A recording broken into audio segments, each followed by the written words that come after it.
നല്ല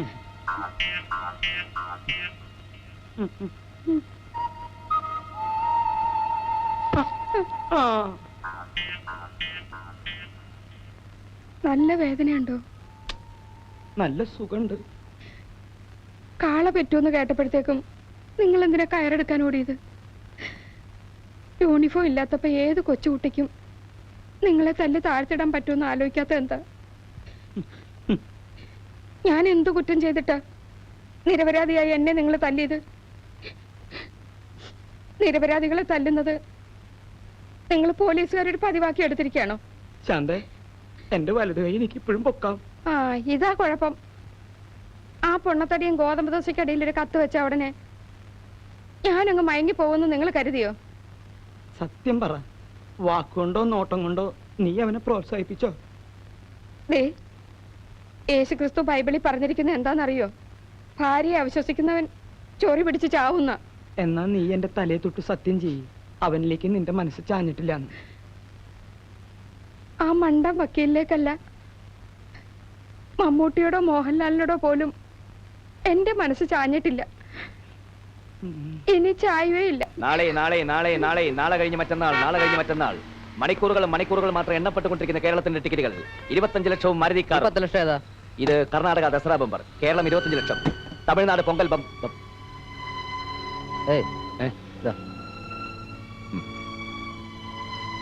നാളെ നാളെ നാളെ നാളെ കഴിഞ്ഞ് മറ്റന്നാൾ, നാളെ കഴിഞ്ഞ് മറ്റന്നാൾ നറുക്കെടുക്കുന്ന കേരളത്തിന്റെ ടിക്കറ്റുകൾ 25 ലക്ഷവും ഒരു മാരുതി കാറും ഒന്നാം സമ്മാനമായി നൽകുന്നു. അങ്കമാലിയിലെ പാവപ്പെട്ട താറാവാൻ 25 ലക്ഷവും അംബാസഡർക്കാരും നേടിക്കൊടുത്ത അതേ ഏജൻസിയുടെ ടിക്കറ്റുകൾ.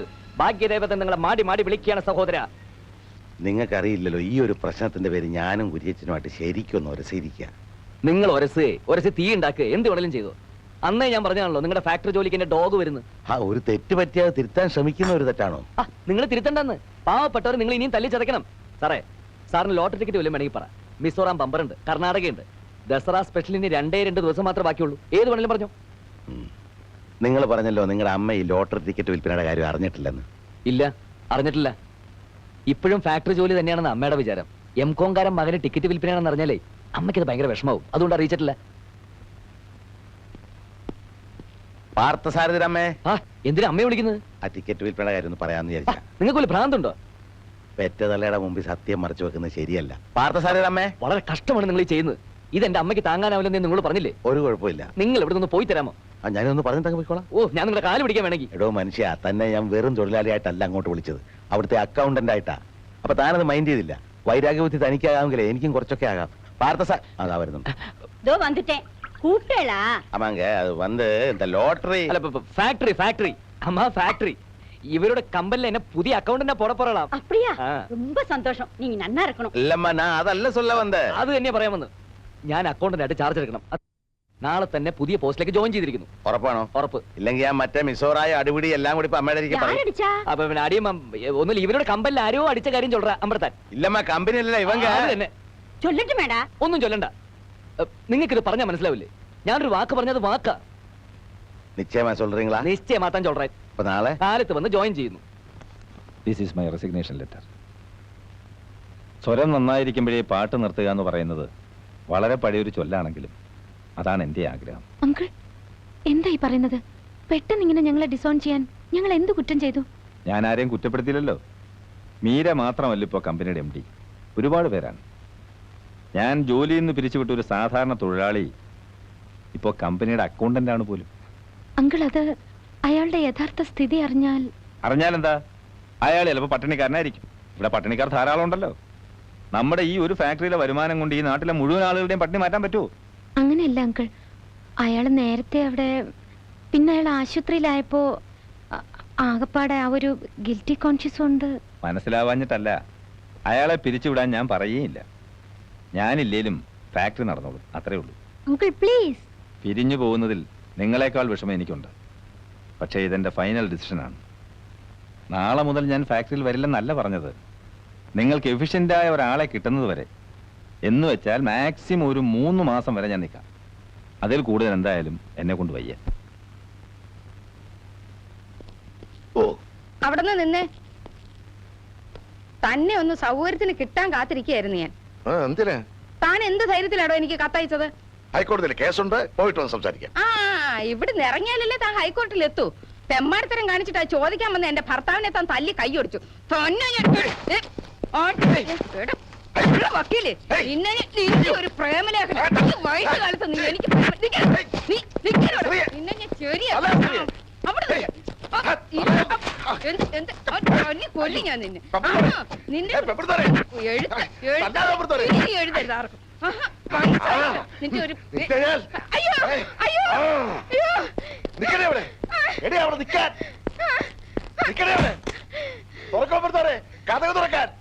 കഥക തുറക്കാനാ പറഞ്ഞത്.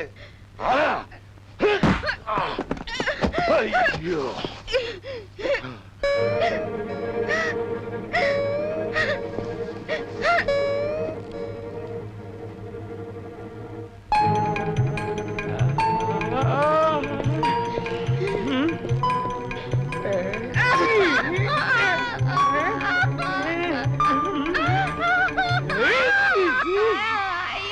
എടീ ഭദ്രകാളി, നീ ഇത്രയും വലിയ വഞ്ചകയാണെന്ന് ഞാൻ മനസ്സിലാക്കിയില്ല.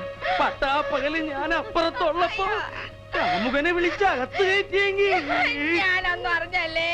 മതി, എനിക്ക് മതി, എല്ലാം മനസ്സിലായി. ഓടാ നരത്തം കിളവോ. പറയട്ടെ, എന്താ നീ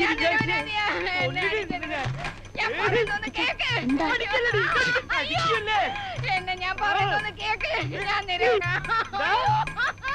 ഞാൻ കയ്യോടിച്ചു എന്താണ്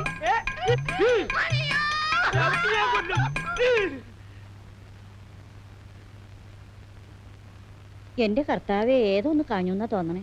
ചിലപ്പോ 2 എണ്ണം കാഞ്ഞിട്ടുണ്ടാവും. എന്റെ മാതാവേ മിണ്ടരുത്. തൃപ്തിയായില്ലേ? താൻ എവിടത്തെ മുത്തച്ഛനാടോ? ഒരു വീടിന്റെ നാഥനാവുമ്പോ എല്ലാവരിലും വേണം ഒരു കണ്ണ്. ഇവിടുത്തെ തോന്നിവാസികളെ നിയന്ത്രിക്കാൻ പറ്റിയില്ലെങ്കിൽ താൻ എവിടുത്തെ മത്തച്ഛനാടോ? താൻ ഇതിനെ അനുഭവിക്കും. അനുഭവിക്കണോ നോക്കിക്കോ. എന്റെ കൈക്ക് ശക്തി ഉണ്ടായിരുന്നെങ്കിൽ തന്റെ കരണക്കുറ്റി അടിച്ച് ഞാൻ ഉത്സവപ്പുറമ്പാക്കിയാലേ. എന്നെ തല്ലി കൊന്നാലും വേണ്ടില്ല. നീ പോടി. സത്യം നിങ്ങളൊന്ന് മനസ്സിലാക്കണം. സത്യം ഞാൻ നേരിട്ട് മനസ്സിലാക്കടി. അയ്യോ നീ അവന്റെ കൂടെ പോയി പുറത്തോ. അയ്യോ അങ്ങനെ പറയല്ലേ. വക്കീലിന്റെ കൂടെ പോയി പുറത്തോളാൻ. ദൈവദോഷം പറയരുത്. ദൈവദോഷം പറയണേ. ആ മോഹൻലാലിനെ കണ്ടളകില്ല, മമ്മൂട്ടിയെ കണ്ടളകില്ല. നിന്നെ എനിക്ക് മനസ്സിലായിടി. ആ ലോട്ടറി ടിക്കറ്റും വിറ്റ് കിടന്നപ്പോ മനസ്സിന് കുറച്ച് സമാധാനങ്ങളും ഉണ്ടായിരുന്നു. ഇവിടെ വന്നപ്പോ അതും പോയി. സാറേ, ഈ ഫാക്ടറിയുടെ അടുത്ത ആകെ ഇളകിയിരിക്കുക. ഓ, അപ്പൊ ഈ കെട്ടിടം അത്രയ്ക്ക് പഴയതാണല്ലേ. ജോലി നടക്കുന്നതിനിടയ്ക്ക് ഇടിഞ്ഞു വീണ ആള് തട്ടിപ്പോവല്ലോ. ഏത് ഭാഗമാ ഇളകിയേ? സാർ പ്ലീസ്, ആ അടിത്തറ അല്ല ഈ അടിത്തറ. ഞാൻ ഉദ്ദേശിച്ചേ സാമ്പത്തിക അടിത്തറയാ. ബാങ്കിലാകെ കടം, കമ്പനി ഓടിയില്ല ഓടുന്നു. ഇതുപോലെ മുങ്ങിക്കൊണ്ടിരിക്കുന്ന ഒരു കപ്പലിലേക്ക് സാർ എന്തിനാ എന്നെ വലിച്ചു കയറ്റിയത്? തെളിച്ചു പറ. ബാലൻസ് ഷീറ്റ് ഒന്നും സാർ നോക്കാറില്ലേ?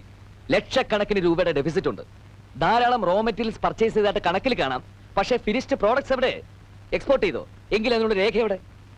എനിക്കൊന്നും മനസ്സിലാകുന്നില്ല. പിന്നെ സാർ എന്ത് മേൽനോട്ടം അവിടെ നടത്തുന്നത്? വന്നേ കാണിച്ചു തരാം. വാ. മീര മോഹൻദാസിന് ഒരു രജിസ്റ്റേർഡ് ലെറ്റർ വന്നിട്ടുണ്ട്. മീര മോഹൻദാസ് സാർ, ആ കുട്ടി വരുമ്പോ എന്നെ വെറുതെ പരിചയപ്പെടുത്തൊന്നും വേണ്ട സാർ. ഞാൻ വെറും ഒരു പോസ്റ്റ്മാൻ ആണല്ലോ. എന്ത് പരിചയപ്പെടുത്താൻ? May come in sir? Yes sir, നമുക്ക് പിന്നീട് സംസാരിക്കാം. ഈ രജിസ്റ്റേർഡ് ലെറ്റർ ആയതുകൊണ്ട് നമ്മൾ സൈൻ ചെയ്യുന്നത് വളരെ ശ്രദ്ധിക്കണമല്ലോ. Good morning sir. മോർണിംഗ്. ആ അമേരിക്ക ഒരു ലെറ്റർ ഉണ്ട്. എവിടെ സൈൻ ചെയ്യണം? സൈൻ ചെയ്യണം നിർബന്ധമില്ല. മിസ്റ്റർ ബാബുരാജ്, എഴുത്ത് കിട്ടി എന്ന് ഉറപ്പുവരുത്താൻ വേണ്ടി ഈ സാഹസം ചെയ്തതാണ്. എനിക്ക് പറയാനുള്ളതെല്ലാം ഇതിലുണ്ട്. ദയവ് ചെയ്ത് വായിക്കൂ. എന്റെ ഹൃദയ രക്തത്തിൽ ചാലിച്ച് എഴുതിയ വാക്കുകളാണ് എല്ലാം.